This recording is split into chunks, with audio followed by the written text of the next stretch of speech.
here we get our second modernizing period, because they felt what kept Afghanistan back was this conservative monarchy, but also one that, was not on the progressive path. And they proclaimed themselves the heirs of Amanullah, but with socialism added. Yet within 1 year, the country was falling apart. The Soviets were afraid if they didn't intervene, it would fall apart. And so Brezhnev decided he would invade. And many of his advisors said, don't do this. Yeah. But, they had gone into Hungary, Czechoslovakia, you go in, you teach people who's in charge, and then you come home. Yeah. And they underestimated the difficulties in Afghanistan, or at least Brezhnev did. He was an old man. His Politburo was pretty old at that time. There were probably a bunch of senile old men doddering away at the afternoon lunch table. Yeah, well, but also it would look bad that the Brezhnev doctrine was once the country enters the socialist bloc, it cannot leave. Yeah. Many advisors said, well, the Afghans aren't really socialists. We don't have to, that. But anyway, that was implemented, and what we have is then an explosive war with the Soviet invasion in '79 that lasts 10 years. There's 1 million Afghans that are killed, 4 to 5 million refugees. And it's a war that when Brezhnev takes power in the Soviet Union, decides it's not worth the Soviet Union fighting. So he pulls all his troops out in 1989, but he leaves Najib, former director of security in Afghanistan, puts him in charge, makes him ruler of the country. And Najib does what many rulers in that position does, essentially says if the Soviet Union will give him money, will give him arms, he believes he can hold on to the country. And 89, the Soviet Union pulls out, 89, the Berlin Wall falls, and 91, the Soviet Union is gone. And Najibullah, who looked, to my eye, like a wrestler, he was a giant of a man, barrel-chested man, who's been all right for 2 years, who's done all this renaming and branding, now is out at sea with no lifeline from Moscow. Yeah, so essentially he dissolves his own government. And that's the interesting thing, is that we don't see bitter battles for control of Kabul when governments change.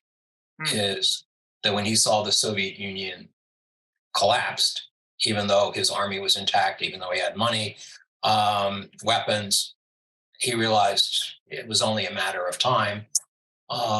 So he struck a deal.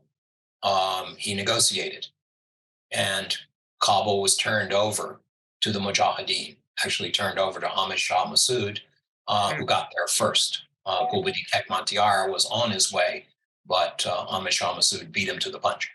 And at that point... And again, Ahmad Shah Massoud, for our listeners, they should know he was a Tajik military commander.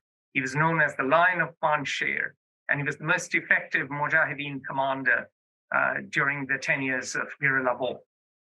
Yes, and unlike the Mujahideen leaders in Pakistan who never entered Afghanistan, he could argue that he and his people and the other commanders in the country, that they had a stronger claim to power than the Pakistani parties.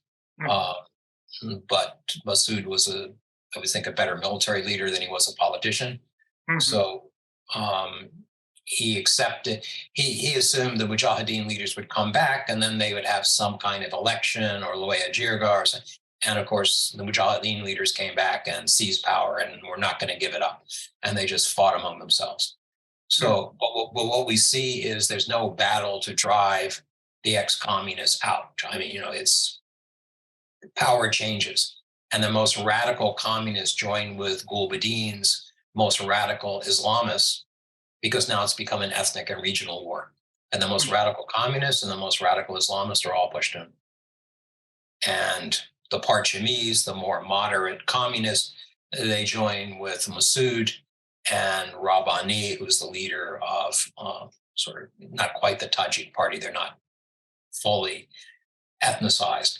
But what we see is there's a switch. It's no longer about ideology. It's about power and it's about control.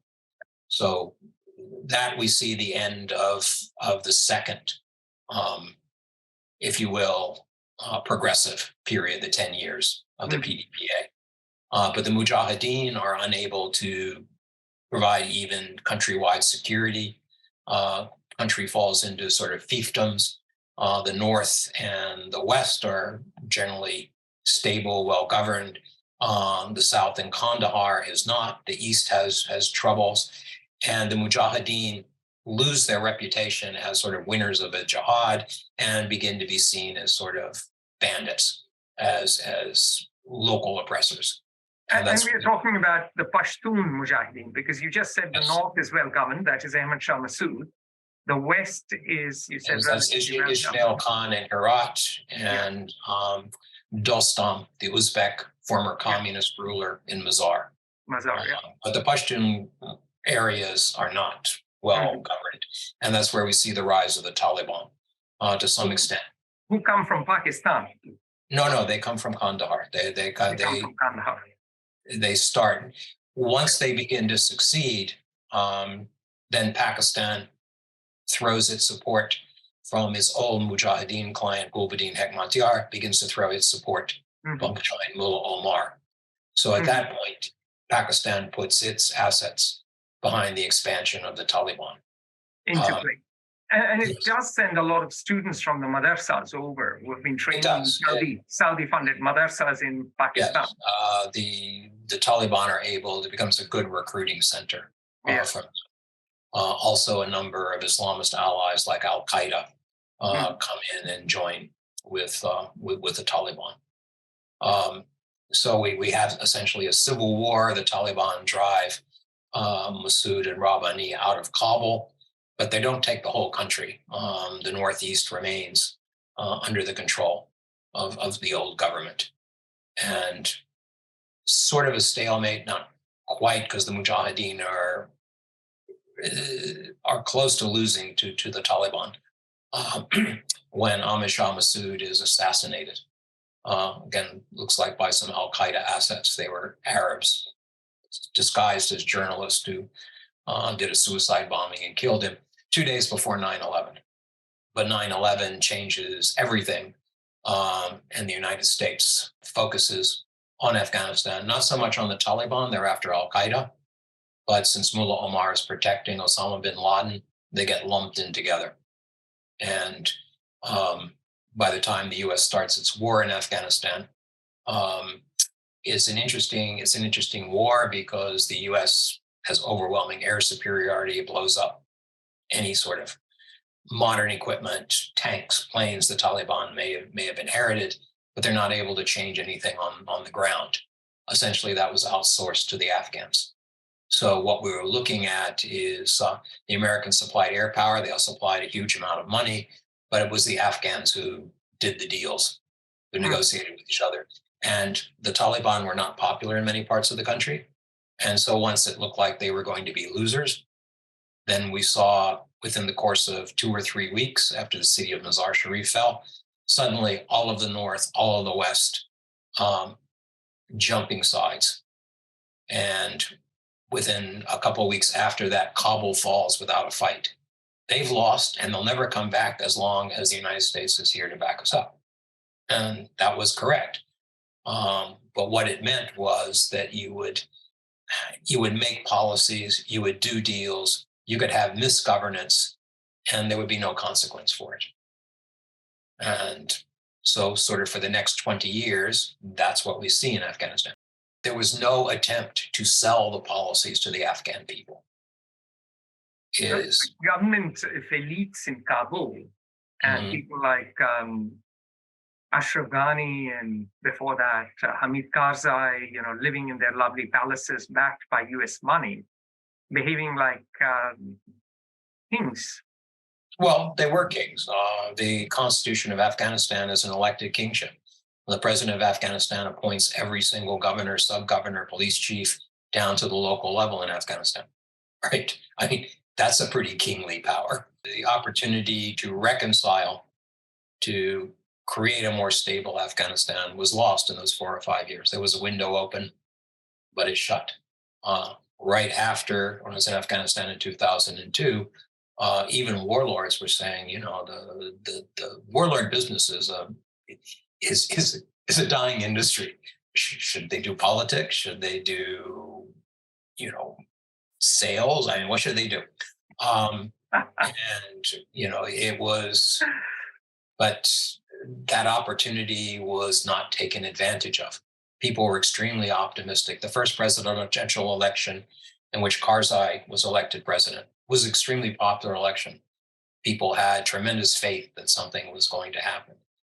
And as each presidential election was more mired in fraud, and the candidates were less and less respected, then again, that opportunity was lost.